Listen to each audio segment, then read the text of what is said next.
Absolutely. But now, back to the big story that we've been tracking. President Trump's tariff threat on Mexico surprised investors and aggravated an already stressed out U.S. trade outlook. Here to talk about the impact on the markets and joining us now is Eddie Ghabour, who is the co-owner of Key Advisors Group. Eddie, great to have you here with us today, joining us once again. How have the president's surprise Mexico tariffs impacted the 10-year yield?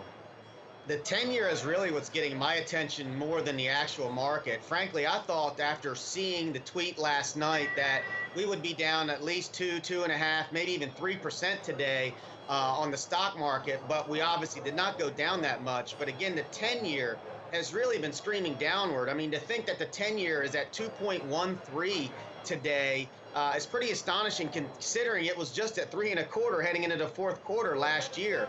And the other thing, which is bigger news to me, is the inverted yield curve. An inverted yield curve is definitely a red flag. I talk about that in my book, The Common Sense Bull, that on a fundamental standpoint, I do not like to see an inverted yield curve. I do think this is a reaction directly to trade. So if we do get some type of resolution on trade with China and now with Mexico, I think you'll see the 10-year spike back up, because I do think it is a direct concern that we don't get a deal done in 2019. Because if that's the case, I feel very firmly that we will see a recession towards the end of 2020, and that will be very bearish for the stock market. Why do you think the yields didn't move as much as you expected? So the yields have moved, but the market itself did not. So I think the 10-year is reacting directly to this trade issue. It's had a big move. My point was, I thought the stock market itself would be down more today than what it actually was. Would a recession in the U.S. precede some of the global slowdown and perhaps a recession taking place in other corners of the world as well?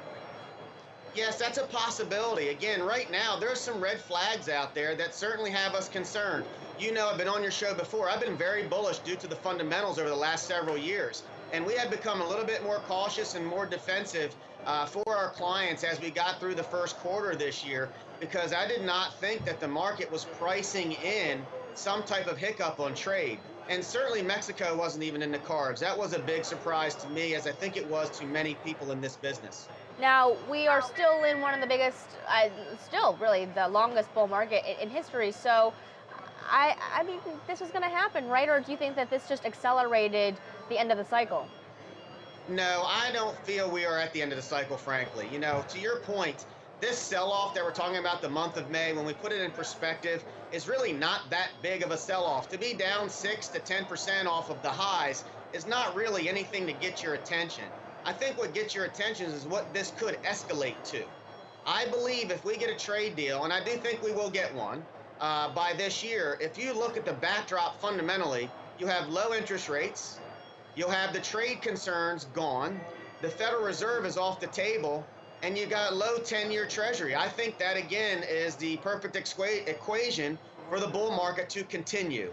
But right now it's caution because there's a lot of uncertainty. Yeah, but how does a policy-induced sell-off not lead to recession-like indicators where you're watching companies be a little bit more stringent, govern themselves a little bit more tightly about things such as hiring, capital expenditures, investing back into their businesses? How do we make sure that one does not trigger the other?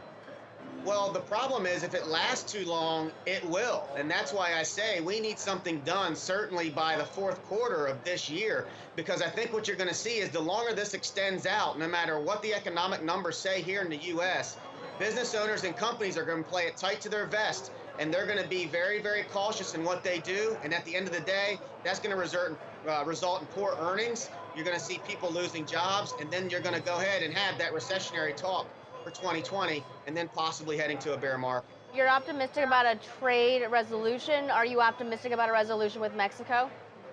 I am. I think really when you look at the market action today, I don't think the market believes that they're going to go full force with these tariffs, because if that was the case, we would have seen a much bigger sell-off in the markets today.